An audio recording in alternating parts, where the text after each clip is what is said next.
A very warm welcome and good evening to all the viewers viewing this live streaming on the occasion of World Mental Health Day 2020, Day 5 of 5. I'm Varsha Shaw, consultant psychologist, rehab administrator, and a co-founder of Resilience, Defining the Undefined. Resilience is based in Krishnagar city of Nadia district, West Bengal, India. It's a therapeutic center in which we mainly work with children with special needs. Resilience provides a multidisciplinary approach to our resilienites, involving occupational therapy, behavior therapy and behavior modification, speech therapy, as well as special education. Resilience also provide parents training session along with relaxation therapy and counseling to the super parents of our resilienites because resilience believes that mental health of parents is as important as mental health of our kids so that a satisfied and acceptant parent can make their kids future ready.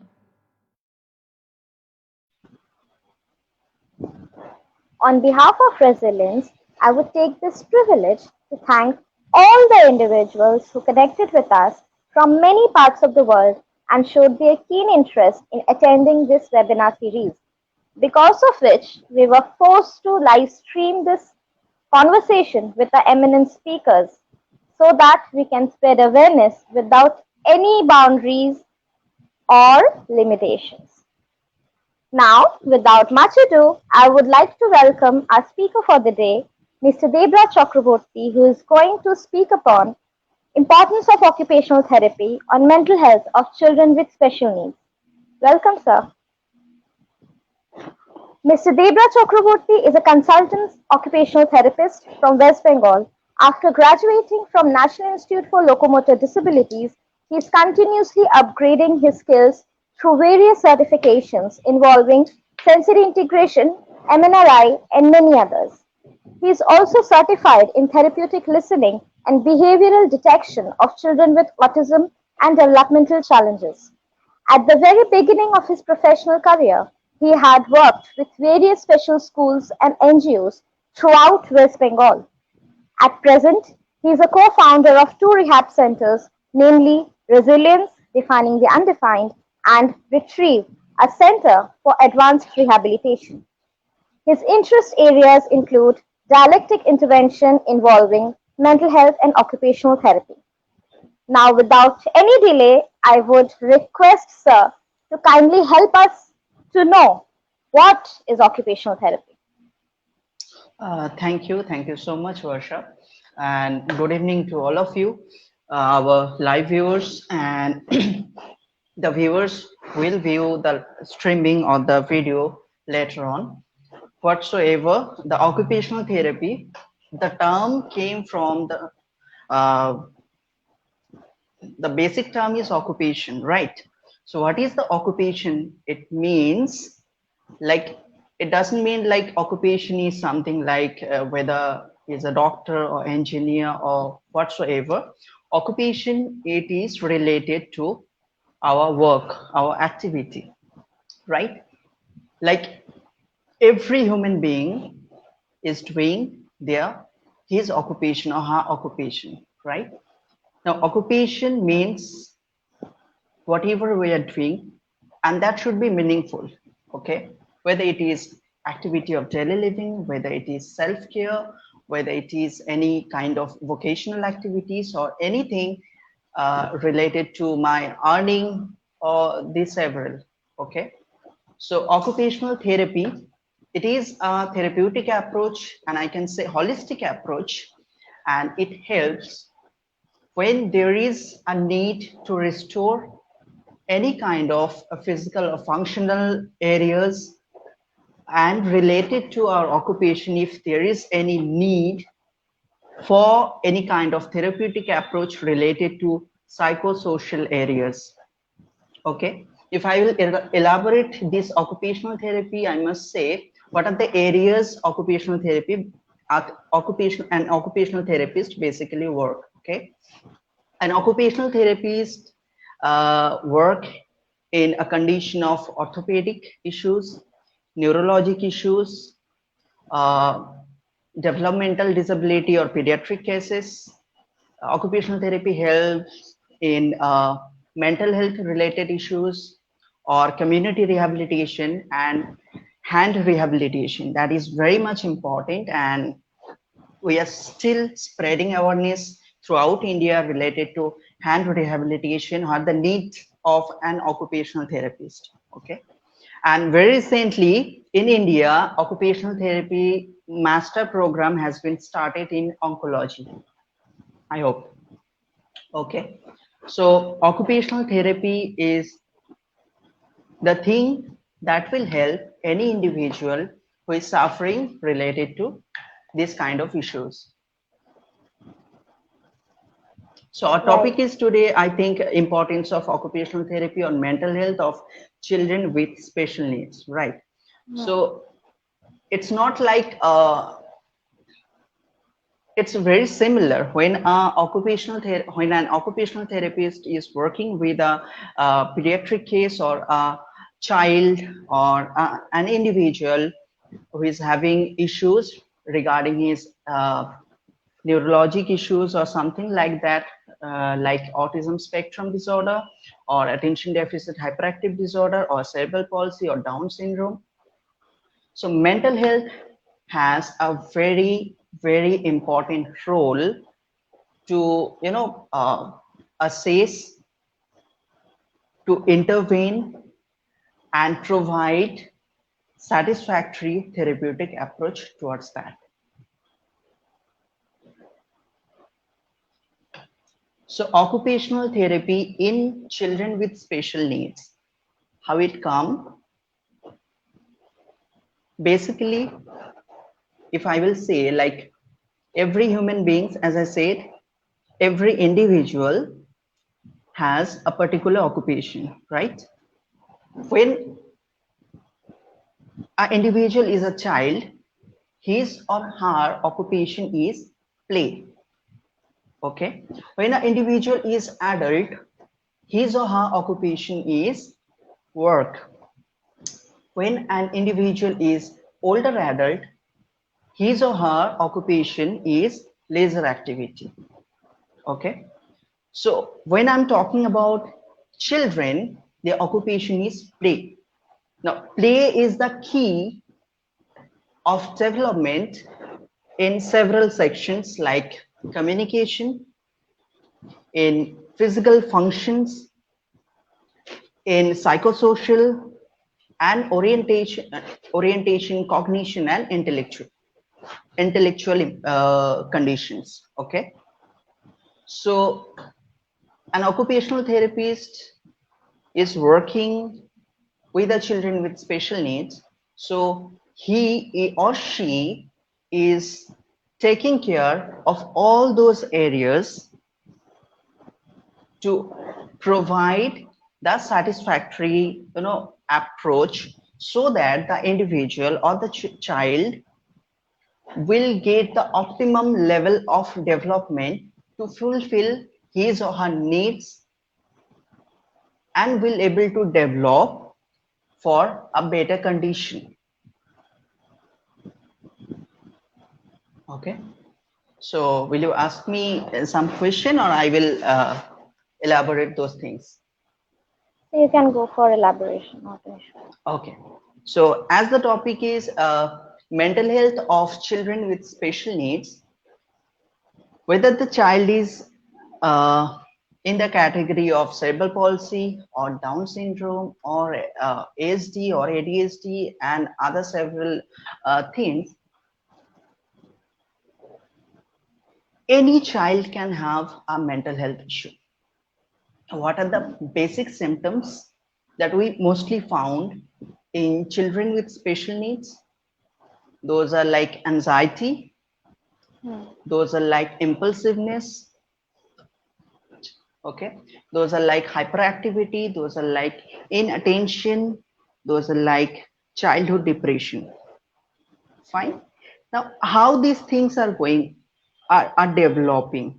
Okay, now you may say, sir, there is a child who is in form of cerebral palsy, is not attention deficit hyperactive disorder or not autism spectrum disorder, is there any chance that the child uh, that in that child the childhood depression or inattention or anxiety may develop? Yes, of course.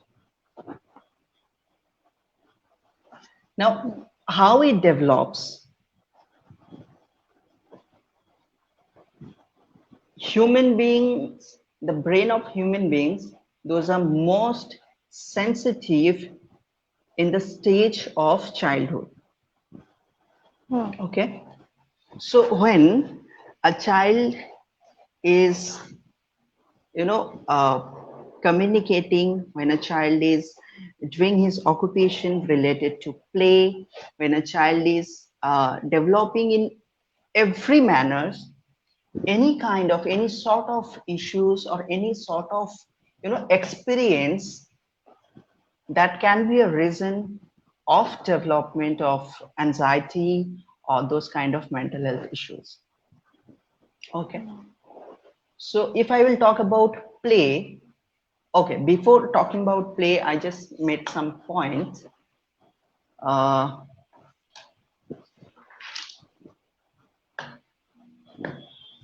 yes, what is play?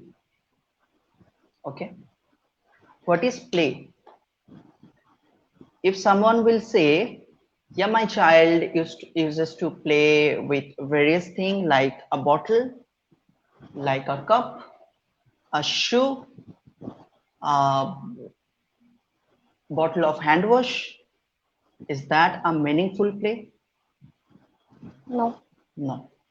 So play is something, in case of children with special needs, that should be meaningful. When play is being meaningful, all those areas of development, what I mentioned, like communication, I mentioned psychosocial areas, I mentioned cognition, those are developing, right? So play should be in a satisfying manner, play should be a purposeful, play should be meaningful. Then only a good development in a child with special needs we can see, right, in those cases. So how I will analyze that my child is playing meaningfully, whether the child is a so-called normal child or the child is who is having any sort of issues, or the child is with special need. There are few things, whether the child is following, whether the child has the ability to follow instruction, whether the child has the active participation in that particular play, whether the child has a good developed interest towards that particular play, whether the child has a positive working behavior, whether the child can celebrate the achievement or the success after finishing the play. Fine, because every action, after the action there is a conclusion, right? So when a play is being finished, there is a conclusion, whether I'm being failure, whether I just win that game and all that. So there should be ability to celebrate. Now if my child is not,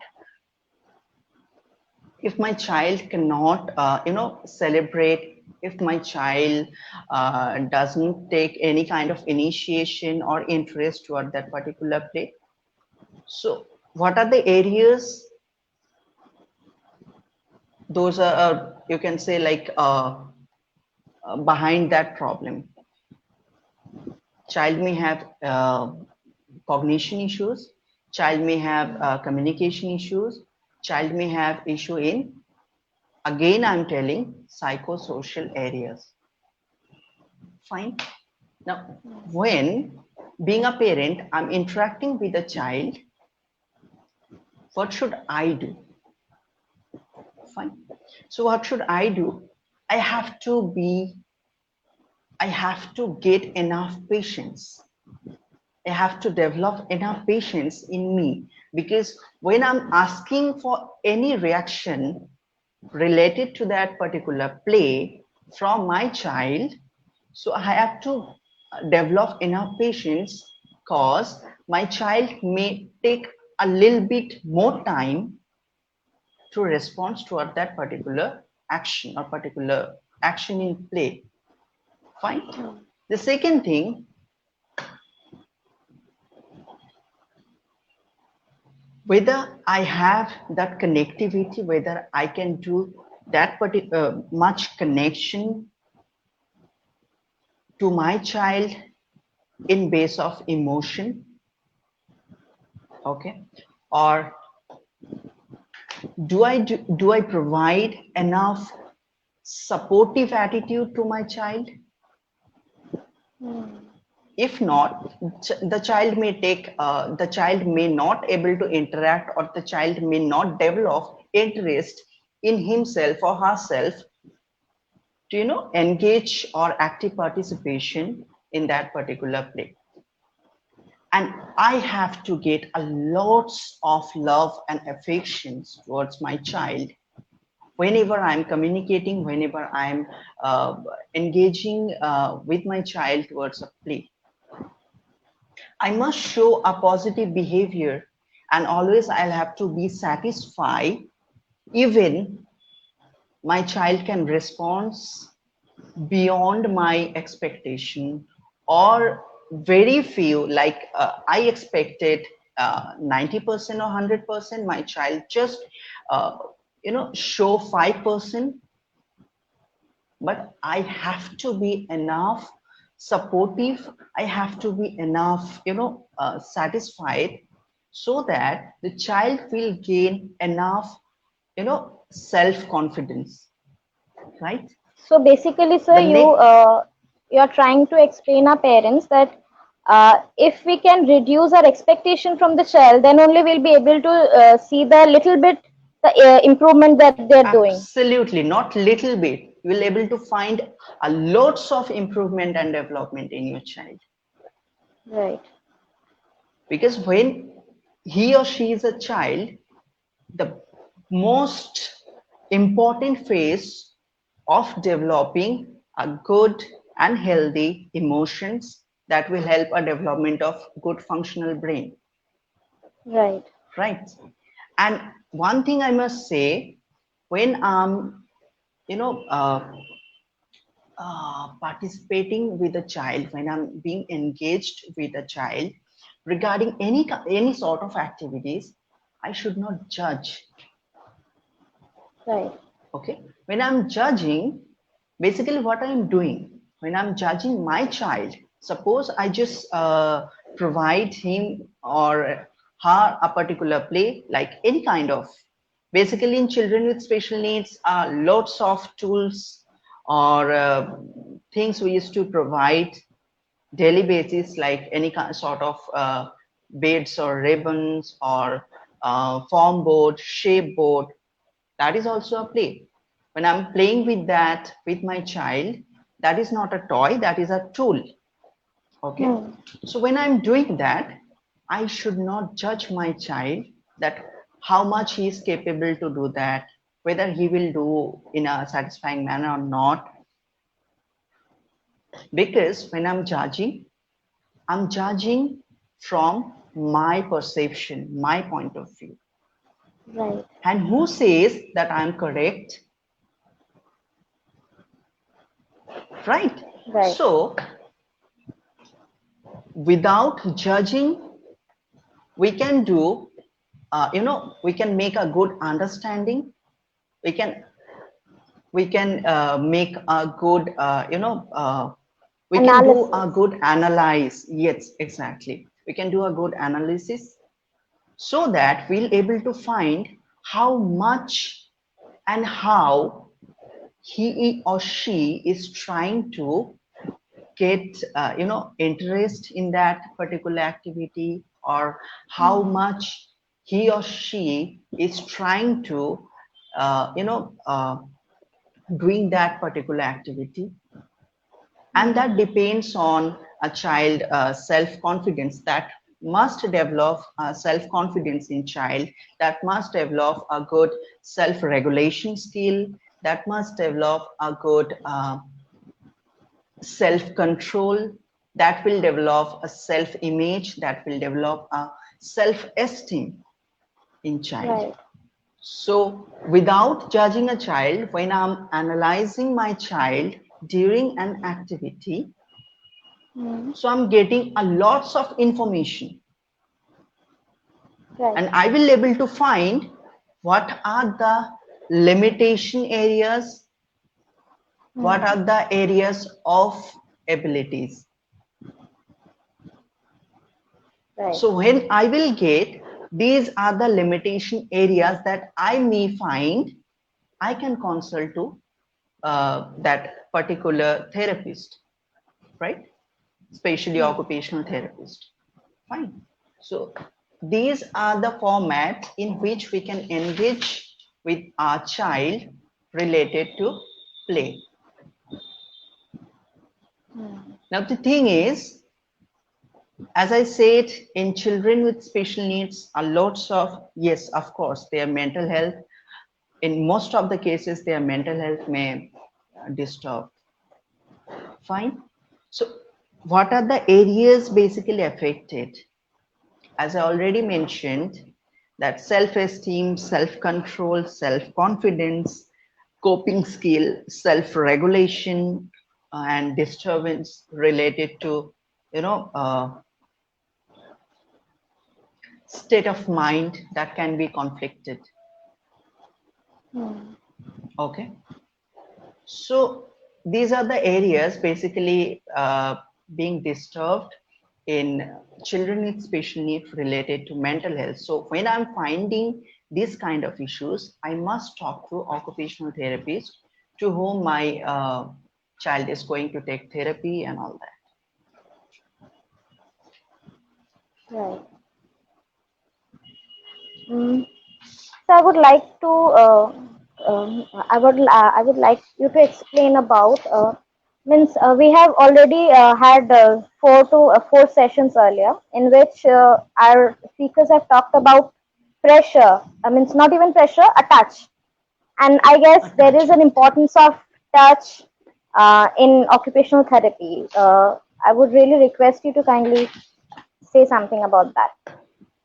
Okay. So in case of children with special needs, we basically observe a lots of behaviors, whether that is basically if the children with special need, if a particular child uh, is having issues related to mental health, so basically it you know what can I say? Like the outcome is throughout the behaviors. A lots of parents are there, they basically complain about behaviors, Right. right? So what is behavior? Behavior is a response. Hmm. Okay. So behavior is a response, but what is the reason behind that particular behavior? Hmm. So what can I say? Like what I'm seeing, what I am observing, and what are the actual reasons? It is like iceberg, you know, Hmm. what I can see, that is the Just 10% of the whole ice. exactly the in fact 5% I can say, in fact the 5% of the whole shape Hmm. of iceberg, right? Hmm. But under that a lots of issues may happen, may develop in that particular child. We can't find it out being a parent. Okay. Hmm. So I just made some point here. The behavior, we may hear the term arousal. Right. Okay. So arousal is basically a foundation of behavior. Now what is arousal? Okay. Hmm. Arousal basically a state of mind. Okay. Now, before that I must say, if a child is showing a particular, you can say maladaptive behaviors or such behavior that is not socially accepted. Hmm. Now, arousal is something, it's a state of mind. When suppose I'm doing a particular work, a particular activity, now what is my state of mind? Okay, Hmm. my state of mind depends on the context, depends on all the neurotransmitters, the condition of all the neurotransmitters. Okay, so arousal level may be moderate, arousal level may be, high, arousal level may be low.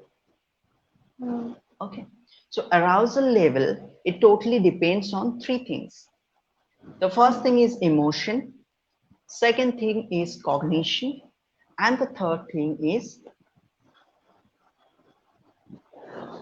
our separation.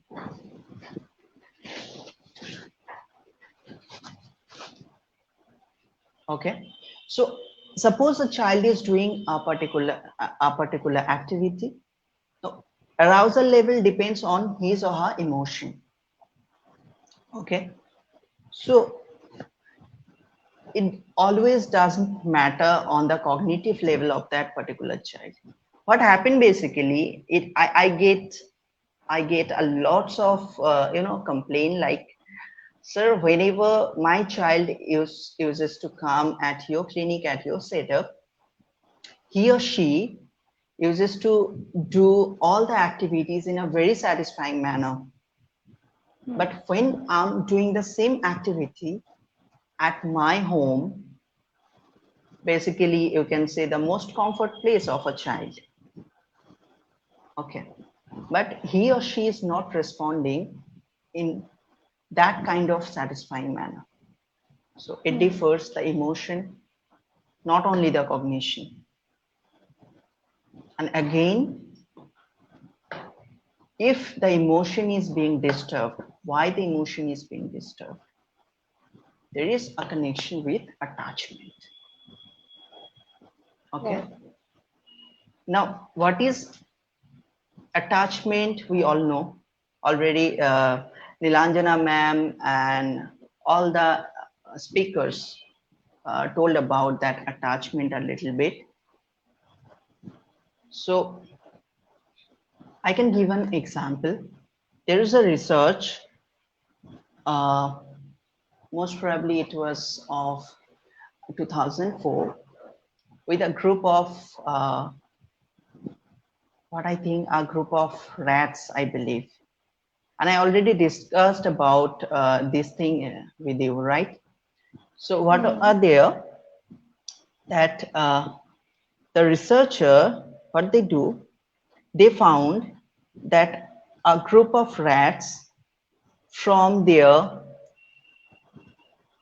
very early age, like infant, okay, they used to touch, what I can say, like they used to touch every day. Hmm. And a group of rats, they never ever get that kind of touch. They are basically, I can say, neglected. They obviously they used to get their food and everything, but after a certain period of time, what the researcher found, that the group of rats who used to get everyday touch, and the touch means uh, touch Emotional and that loving. related to our exactly emotions, healthy emotions, a good acceptance. Nilanjana Hmm. ma'am has said a graceful acceptance, right? So the cognitive skills, the immunity system, that those things have had developed a lots of those that group of rats who are touched every day in terms of emotions.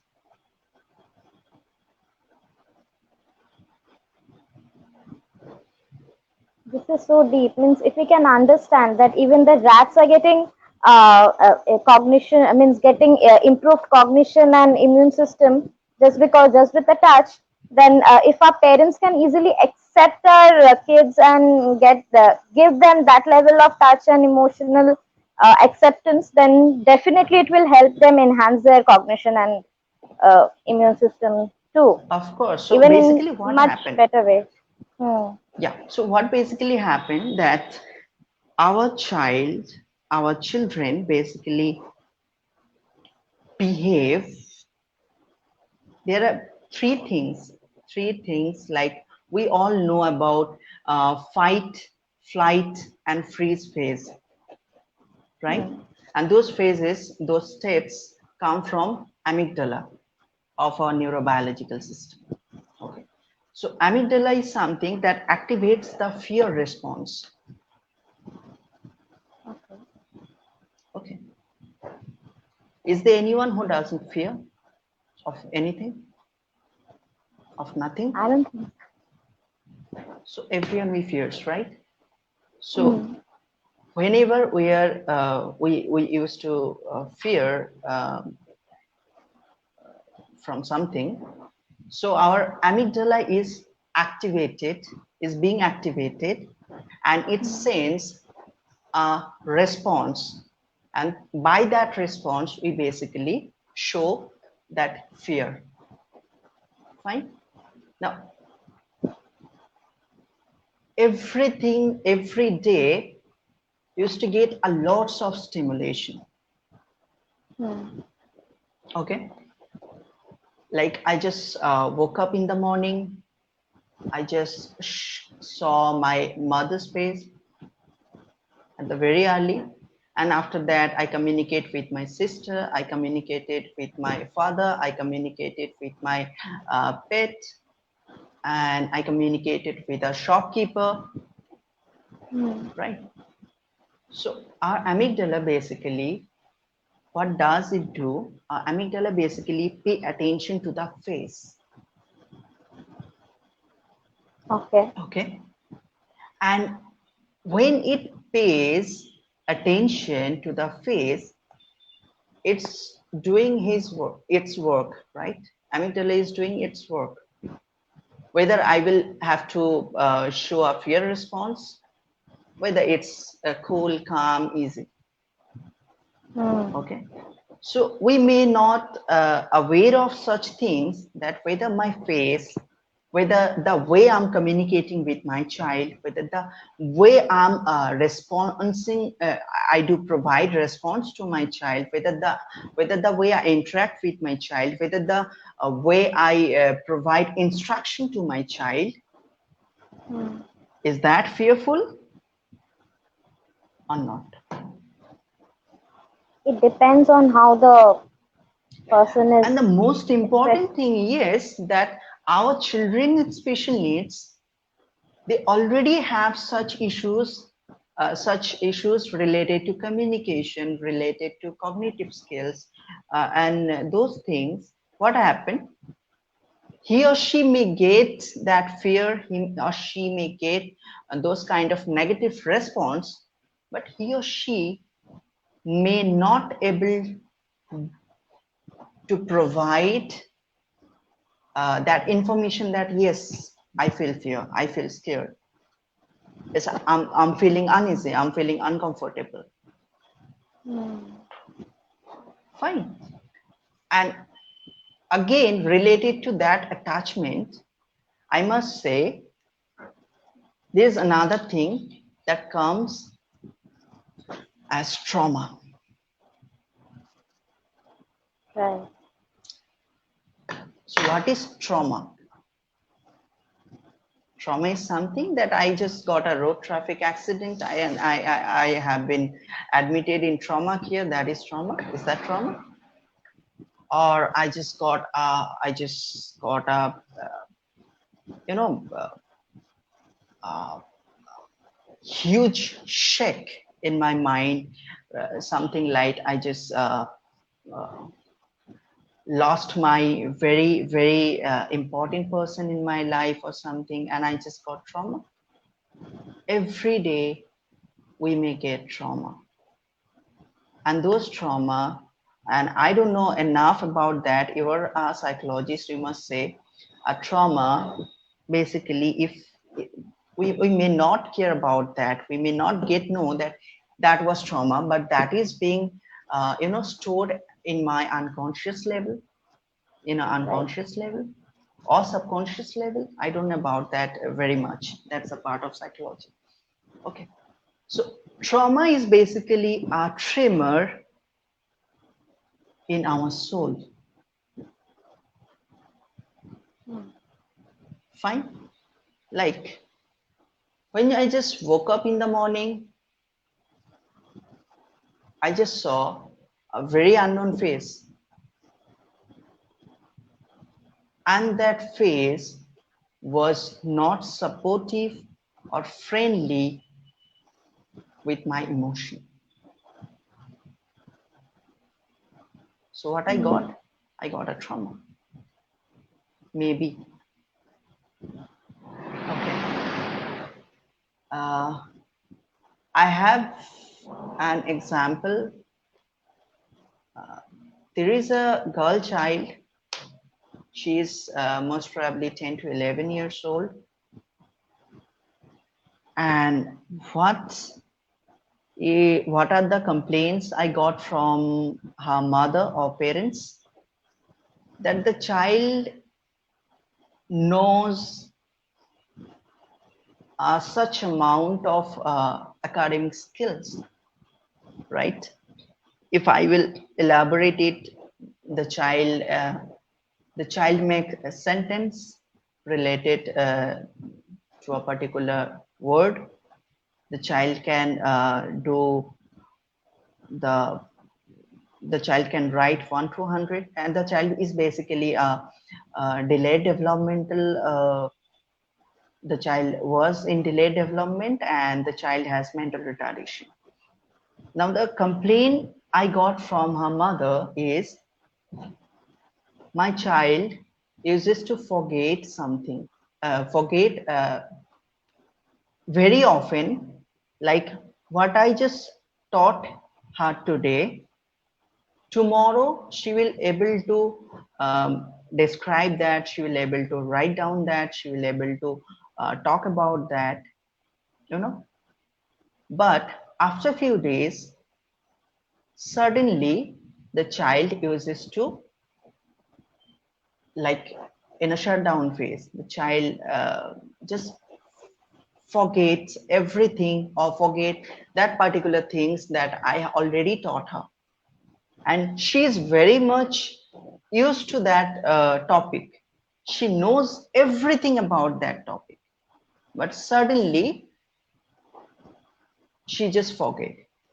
Is that a problem with memory loss? Most probably not. What I found in that particular case, the child developed with a, or the child is developing with a lots of trauma.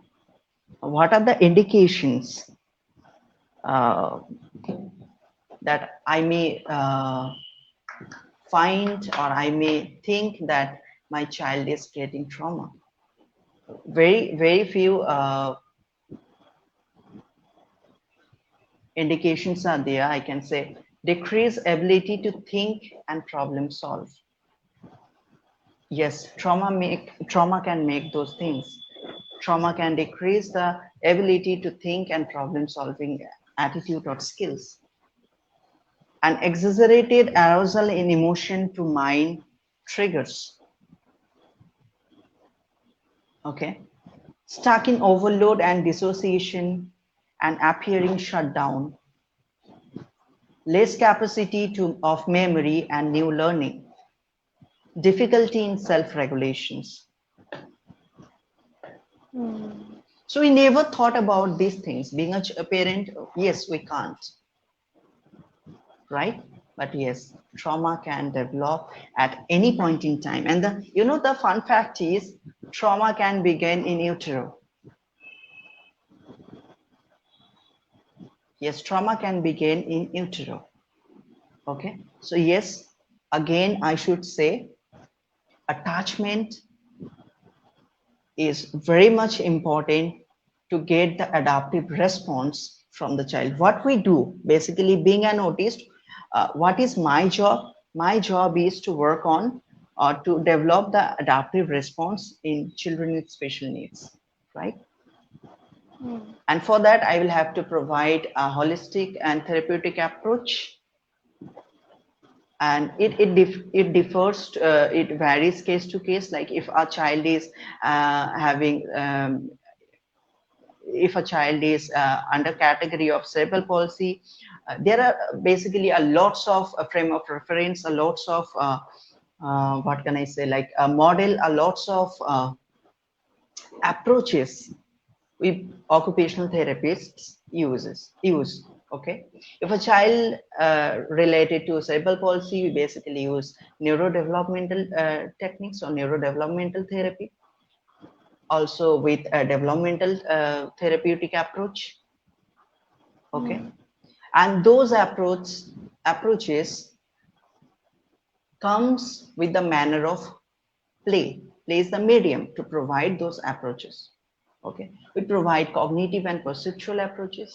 If a child who is having autism spectrum disorder, or earlier Asperger's syndrome or high functioning autism, if a child is having attention deficit hyperactive disorder, we basically provide sensory integration, we provide cognitive and perceptual approaches. Fine. If a child has a kind of orthopedic issues, Mm. so we basically provide a biomechanical frame of reference to treat that child. But whatever the treatment approach or frame I'm using to treat a child, the medium or the yes, the medium or the track is play. Through play, I'm developing his or her skills. Okay, so every occupational therapist, when he or she is working for a particular child to develop certain or restore that functions, they always, he or she always take care of the mental health of children, of that particular child who is having issues and the child with special needs. So it's my request, and it's a kind of message to all the parents. If you are having such issues, if you are finding such issues, whatever I'm talking about today, do not hesitate. Talk to your concerned occupational therapist. That yes, I find this thing. Could you please elaborate?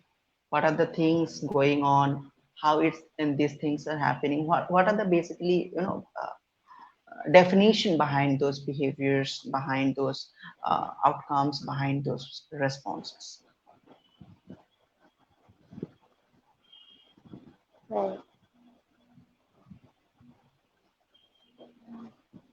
So could you kindly elaborate on relationships, and if the child is having any sibling and there is a difference of opinion of parents between the two siblings, so how does that affect that child with special needs, and how can OT help them?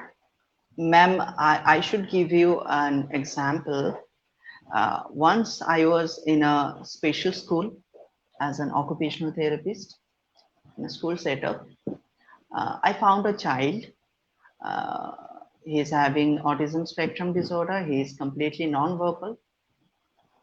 What I found, I got lots of complaints. The complaint were related to his behavior, and one was very important. That was the child used to speak on most of the teachers, on most of the other therapists, most of the other parents or Staff. caregivers. Right. Okay, So the class teacher, uh, yes, the class teacher asked me that, is it a sensory issue or a behavioral issue?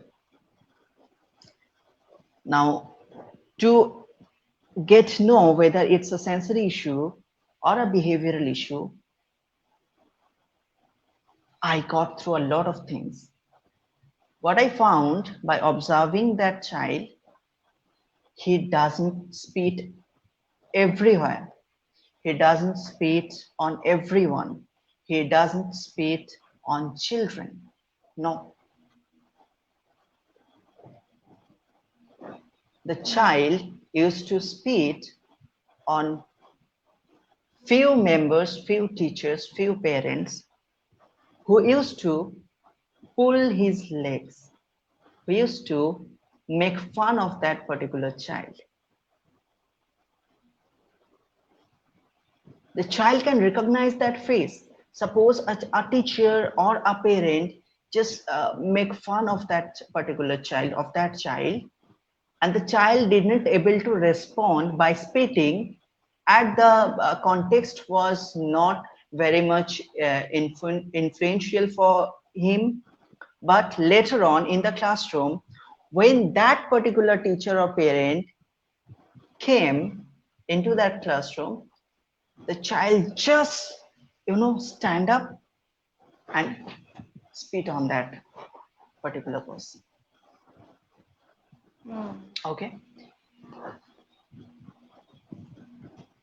Now I just went through a little bit in deep. So I found that the child has a good skill in drawing. So to make him busy, to keep him busy, the class teacher used to provide him a drawing copy, several color pencils, and the whole time the child used to draw things. And there was a particular thing the child used to draw, that is the backside of auto. Auto rickshaws, the backside of several auto rickshaws. It will, if you will see that picture, you will able to it will be like you will think that you are standing um, just behind the auto stand, and you are seeing a lots of auto rickshaws are being garaged there. Okay. And the child does know ABCD. The child does know 1, 2, 3, 4. But the child used to write down WB01, something like those are the nameplates used to there in behind the auto rickshaws, right? That was a great thing that I noticed. But is that a very very much positive thing to encourage the child? Whether the child has any kind of sort of issues, mental health, related to mental health, that the child is doing so? Yes. So when I went in the deep, what I found, that the child has a sibling, has a younger sister. His father used to be busy in his work. His mother used to be busy with the little daughter, and the whole day the child used to sit at the balcony and just only observe the garage or the auto rickshaw stand. So you can think the limitation of perceive something, or explore. You can say explore, the limitation of exploration. Okay. So the child only the exploration area is only the balcony, and from the balcony he used to see the auto rickshaw stands, and that particular scenario is in his mind. So whenever he used to draw, he's very stereotype, he used to draw that auto rickshaw stand. One more thing I found, there was a volunteer, parent volunteer. He used to, they are in that same class, and the child never spit on that lady. Why? Because somehow it was a kind of attention seeking behavior for that child, but the lady does never provided or never provide such kind of attention toward that particular behavior like spitting. But what the lady did, the lady used to, you know, develop or build a good communication related to emotion and attachment, you can say. And after that, I just found a short-term conclusion. So what I suggested to that class teacher, to other member of that school, whenever the child is doing so, don't react and try to build a good attachment, a good emotional state with that child, so that the coping skill, the self-regulation skill, and all the positive areas of emotions can develop in that child, and the child will never ever show that spitting behavior. And it worked. It worked at that moment a lot.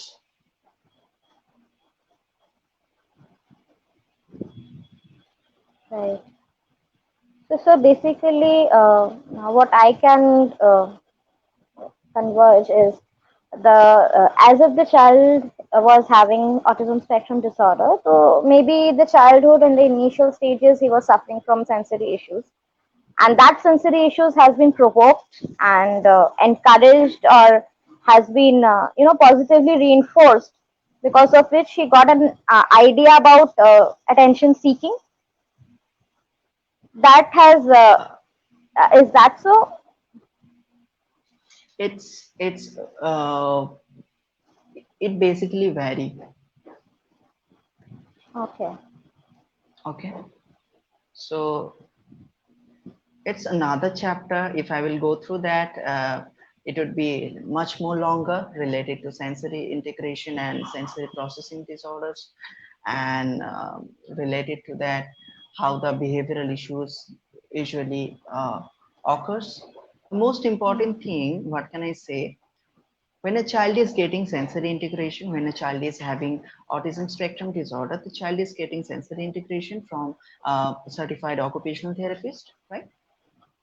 So to the parent, I can say, throughout the sensory integration intervention process, a child is developing, there is a good adaptive response is developing. Okay, so the child will get a good skill of self-regulation. Again, I'm saying the same thing. Good skill of self-confidence, good skill of self-control, and a good skill of like self-esteem and all those things. Okay, and it works. Sensory integration works on the arousal level. It works on the regulation, whether it's up regulation, down regulation. We have to control our regulation. We have to control our self through the those self, so that we can develop a good emotional connection. We can develop a good social connection. We can develop a good functional skills or cognitive skills to work. Or again, I'm saying the same thing. We can develop those kind of skills to do my job. So my job to a child is play. Play. And through play, again, he or she is developing the communication, the socialization, the good behaviors, the emotional connections, the cognition. And that is our motto. Being a Right. therapist, that is my motto, to develop those kind of areas in a child so that the child will be independent after a certain period. And when the child would be independent, the child will able to switch his occupation from play to work when he or she will be adult, and he will able to do his work or his occupation in a social manner. So, sir, can you help us understand then when can the parents means what should be the um, understanding symptoms or signs in children with which parents can understand that yes, I think we should go and consult an occupational therapist. Like, are you telling about in case of a very beginning Mm-hmm. or such kind of things, like I know my child is affected by a child is under category of cerebral palsy or ASD or those kind of thing. So if my child is already having those kind of issues, whether my child is as under cerebral palsy or autism spectrum disorder, so I already must consult with occupational therapist, and I must take that occupational therapy for my child in a regular manner. Now, if you will tell, if you will ask like sudden kind of like I'm going through the therapeutic approaches, my child is taking occupational therapy sessions, and how I can find out that my child may get any kind of mental health disturbance or like that. I already told the child may shows anxiousness or like may develop anxiety may develop in that particular child, impulsiveness, restlessness, or in or kind of ignorance behavior may find in that particular child, or the child may be isolated, though the child may not under autism spectrum disorder. Okay. Right. So if I'm already, my child is already taking occupational therapy services or intervention under intervention procedure, so one thing I must say yes here, that is transparency. My child is already taking occupational therapy sessions. I always consult with psychologist. I always consult with my psychiatrist or neurologist, concerned doctor, right?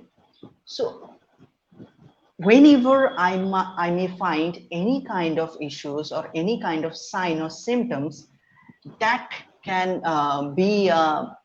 that can be due to the disturbance of mental health, I must talk to everyone, not only the psychologist, not only the occupational therapist, and not only the psychiatrist or neurologist. And it's basically a teamwork. Whether you will talk about cerebral palsy, whether you will talk about autism spectrum disorder, or other problems, it's basically a teamwork. We can get the maximum, we can develop the maximum potential, we can develop the optimum level of improvement in a child when a team will provide an effort. Now, what is basically a team? Just I'm giving an example. If my child is having autism spectrum disorder, so autism spectrum disorder, the sign and symptom of it uses to come at the age of 1.2, 1.5 year or 2 year or later on, right? So there is not specific age period. Okay. So if my child is having autism spectrum disorder and my child is of 2 years old, already made a team. It doesn't mean it doesn't necessary that I will have to get all the services in a particular place, a particular rehab center, a particular early intervention center, or therapeutic intervention center. No, but the team is like, I must I used to consult with my psychiatrist in every 6 months. I should, I should. Though if my psychiatrist to whom I, you know, with whom I consulted regarding my child, the psychiatrist may not provide any kind of medication or medicine. That doesn't mean that I will cut the contact with that psychiatrist forever. Okay, so I have to visit to that particular psychiatrist for follow-up. Okay, so a team, there should be a particular psychiatrist, child psychiatrist. There should be a developmental pediatrician. There should be, of course, an occupational therapist. In most of the cases in autism spectrum disorder, why I am telling most of the cases, in near about all cases, the child must have communication issues, right? So I must and a speech therapist should be in that particular team, a psychologist, and of course, if my child is having educational things, so I must talk to special educators also. Special educators should be concerned about those kind of therapeutic approaches those are providing to that particular child. So it's complete a teamwork. And when a teamwork is happening, and the middle of that particular team, there is parents with holding that child's hand, right? And then we will able to see the optimum level of development, optimum level of improvement. So transparency is very important thing. I am going to that particular person who is an occupational therapist for occupational therapy or sensory integration for my child. I'm going to another therapeutic center, therapy center for speech therapy, but I should, make a, uh bridge between those person, those professional, because I'm responsible, I'm there who can convey the message, like in which area the occupational therapist is working, what are the issues are going on in the mental state or emotional state or sensory issues or functional issues in that particular child, and it can help to provide better intervention to that child for a speech pathologist. And the same information may help to the psychiatrist to do follow-up, Right. or the psychologist or the behavioral therapist or behavioral modification, those professional, to get know that how and in which procedure and in which track the things are going on, the approaches are going on, the therapy and the development is going on. Then only we'll able to find the optimum level of development or improvement. Right. So we have some questions in the chat. Um, ADHD and ASD children's, how to make them sit at least for 5 minutes. Okay. Now my question is, if a child is having attention deficit hyperactive disorder, or my child has nothing, no such kind of issues, why should I make him or her be seated? So I must have to, keep in my, keep in me, like, why so? Why I need to why I need my child be seated? Is that the work that my child can do by roaming here and there? Is that the work that my child can do by, standing up? So importance, need is the basic and the primary concern of our development, right? So the need. Now the thing is, yes, of course, if my child is there in school, in classroom, the child have to be seated at least for few hours. Now there's several things that can affect it, that can affect that child's behavior. Okay, whether the child has a sensory processing disorder or sensory processing difficulties related to vestibular system, whether the child is uncomfortable, just don't think about those sensory processing issues and all this. The main thing is why he or she will do so. And the second thing, is it very much important? If so, then I must have to build or develop a good communication, interaction, again attachment and interest to that particular work. If my child is interested to that work, whether the child it will not affect, it will not bother me that my child is not sitting here for a few minutes so that I can finish, or I can teach him or teach her these things.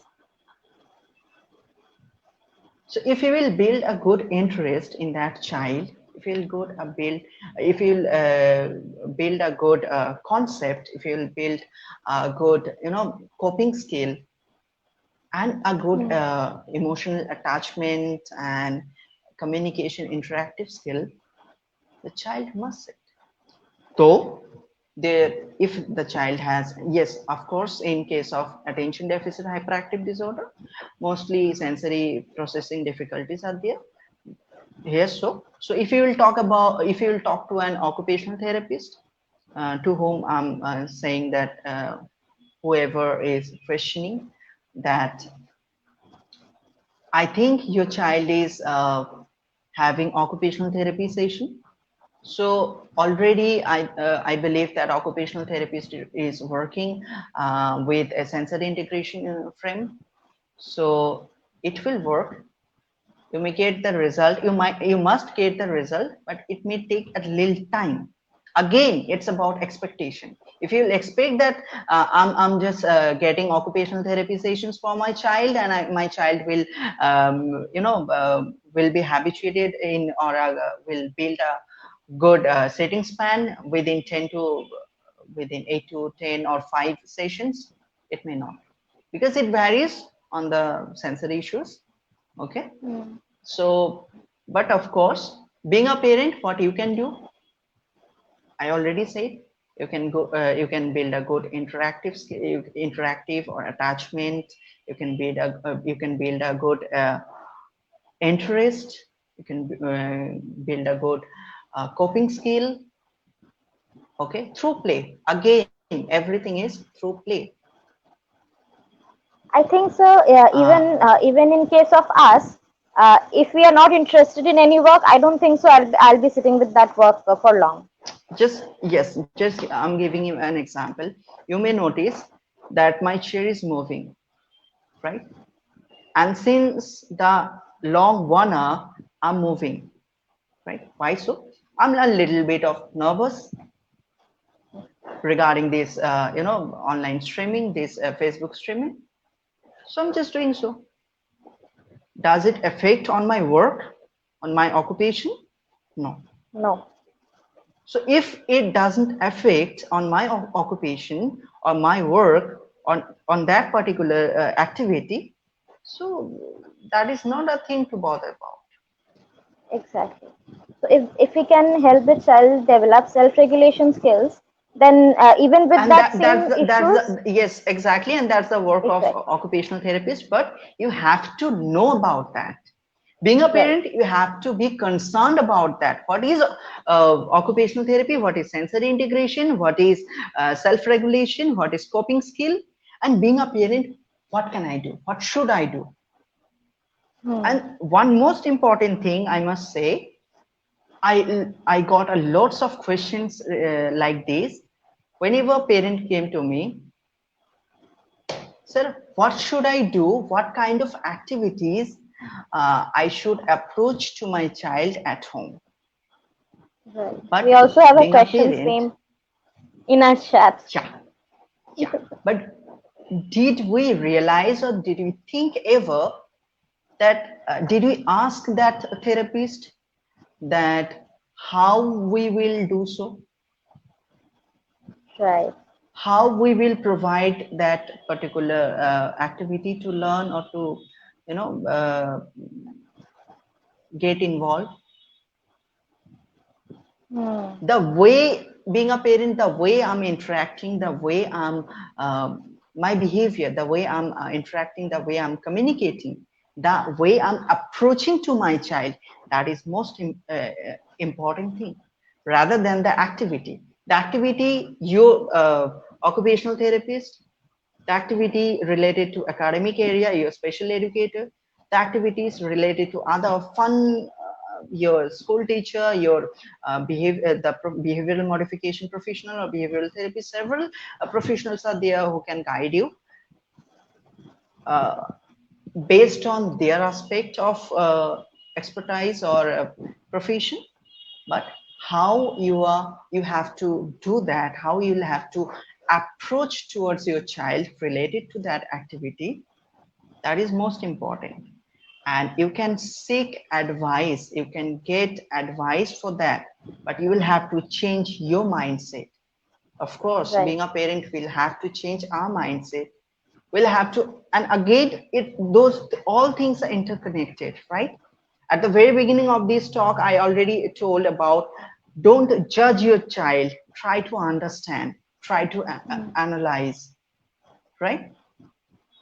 So if you will do judge related or regarding that particular activity, you will not able to provide a good connective supportive approach towards your child. So what you will have to do, just talk to your therapist, your professionals who are concerned about your child and from where your child is getting therapy. But the way you'll have to approach towards your child, that completely depends on your mindset. Again, to develop a good mindset, you will have to be enough, you will have to develop a good restful acceptance. We already talked about it. Nilanjana ma'am already talked about it. So first thing you'll have to be, you will have to develop a good acceptance. Second thing, you will have to be stressful. Being a parent, you will have to be sorry, you will not have to be stressful. You will have to be completely, in a Calm mindset and without relax. any stress, calm, relax, and everything. And then only will have to, you will able to make a good emotional attachment and throughout communication, interaction, and the child will able to develop himself or herself a good self-esteem, a good concept, cognitive skills, good coping skill, and of course interest. Hmm. Now if my child is not showing enough attention toward that particular uh, activity or is not happy with that activity, so think twice. There are two things. One thing is the context, the performance context, performance areas, the comfort zone, those are not working, the child is not happy. And another thing, the child is not, you know, trying to get involved in that activity with me. So I'm the problem being a parent. Maybe I'm not, blaming on any parents, but with a good mindset only we'll able to interact with our child, and then only our parenting would be, successful. Right. So basically, what we got an idea that activities are not that much important. The way we try to communicate with the child. Activity is that much important as much the way to provide or to the way to approach toward that child is important. Right. Hmm. Activity We- that can be designed by that should be designed by occupational therapist or related to academic activities. Yes, of course, with occupational therapists there is also very much role of special educator, but the way you will have to get involved with the child, we therapists can help you out by providing suggestions, but you will have to change your minds. the only person we can change is us. Our child Exactly. don't needs to be changed. Okay, we have a lot of questions here. How is OT helpful in developing self-regulation skills in an autistic teen? Sorry, how will How is OT helpful in developing self-regulation skills in an autistic teen? it completely comes under sensory integration framework. If your child will get sensory integration basically works on those kind of skills. So your child will it will develop in your child the Hmm. self-regulation and the fluctuation of arousal level, those will be sorted out. So we can have another workshop on that to make our Yeah, of parents course. understand what is sensory integration. We are Uh, thinking, Varsha ma'am, we are thinking about to celebrate the Occupational Therapy Day that is right, on 27th October. 27. So we must think about that so that we can talk a little bit more about sensory integration with different speakers, and we can talk about other neurological issues or neurodevelopmental disorders and the role of occupational therapy, of course. Hmm. Right. So how can we build attention span for longer periods?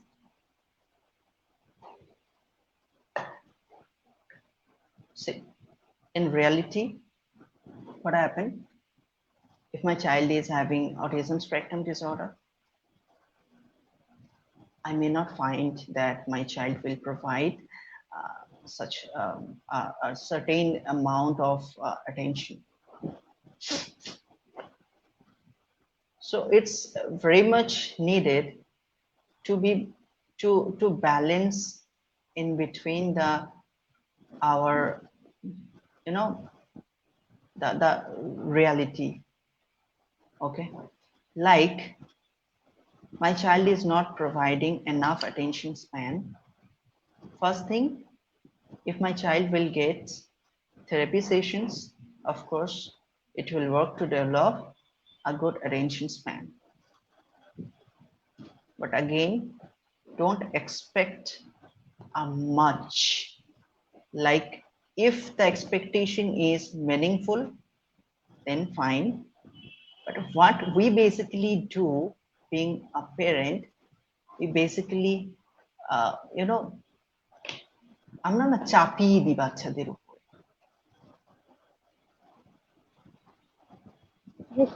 है ना? We force ourselves on our kids that yes, you need to Exactly. do it.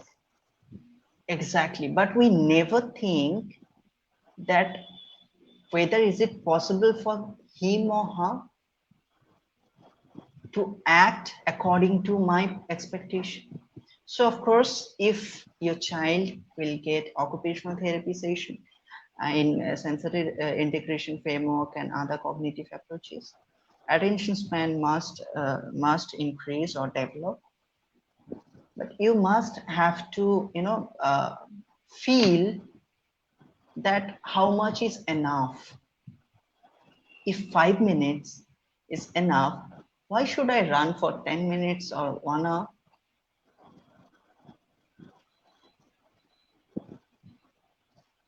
Right. Because when I'm trying to when I'm trying to provide a burden on him or her, maybe it can uh, maybe it develop again mental health disturbance.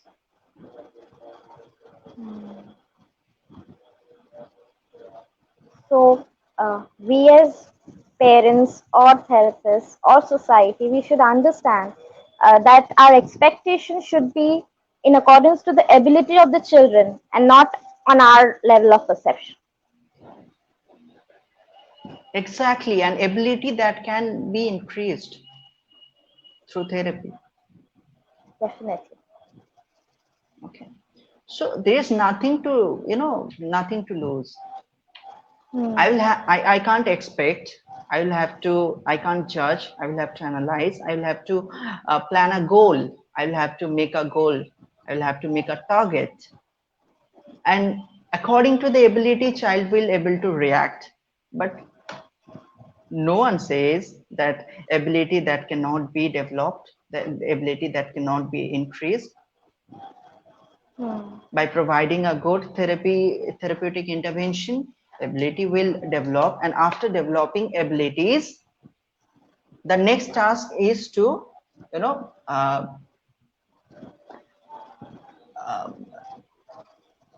uh, skill developing. Hmm. Like I can't walk, so if I will do therapy, I may walk, right? So that is my ability. Yes, I may walk. Now, may I run, may I walk faster? That depends on my practice. That is about my habit. That is about my skill development. The more I will practice it, the more I will take it as a positive challenge, the more I will be habituated in that field. I will able to work faster and faster and faster. That is skill development. So Hmm. it's not only the in case of children with special needs. We all are having issues related to our uh, physical functional areas, but that is not bothering our our role in social context, our occupation. So we are fine with it. But when it's about our children with special needs, yes, it is a big difficulty, it is a big issue. So we have to get a support. Occupational therapy is such kind of support. I remember one of my senior occupational therapists, my senior, yes, I you know once in a discussion he elaborated occupational therapy is like a glass or spectacle. Like, do you use spectacle? Yeah, You don't use specs, right? I have, but not always. Okay, I don't use. So that doesn't. I don't use specs. Okay, I'm fine with it. I don't have any issue related to my eyes or eyesight. If someone is having issues related to his or her eyesight, he or she uses specs, right? Does it mean he or she is different? No, No, he is that doesn't functional make enough. any sense. Exactly. So spec is a support that where there is a problem or difficulty I'm having, I got a support so that I can act or I can react just like you. Right. So therapy is something like that. Now, there are certain things like that cannot be fulfilled. Your ability, my ability, don't gonna be matched, right? Hmm. So we'll have to accept it. Right. But the limit of improvement, no, there is no limit of improvement. There is no boundary. The more I will practice, the more I will get involved in a systematic therapeutic way or approach, the more I will able to find the development or improvement. Hmm. Right.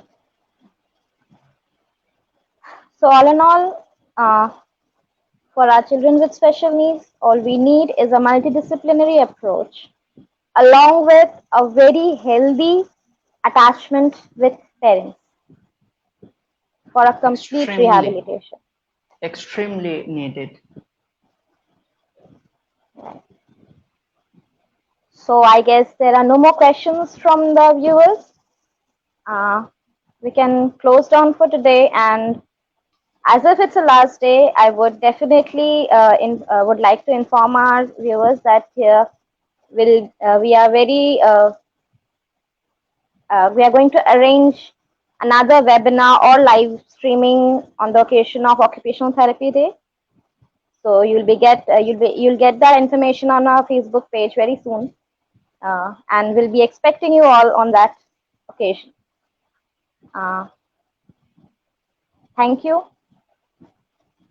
Okay, and thank you. yes, we have a nice mm, comment from one of the viewers. Thanks a lot to all the respected teachers of this series of webinar. As a parent of child with special needs, I have learned a lot and got a comprehensive idea of the special education OT in treating the children with special needs. I hope, thank you so much, ma'am. And I hope this webinar series have helped many of you, and would love to get your views and everything uh, to help us improve ourselves in future. Definitely. Thank you so much.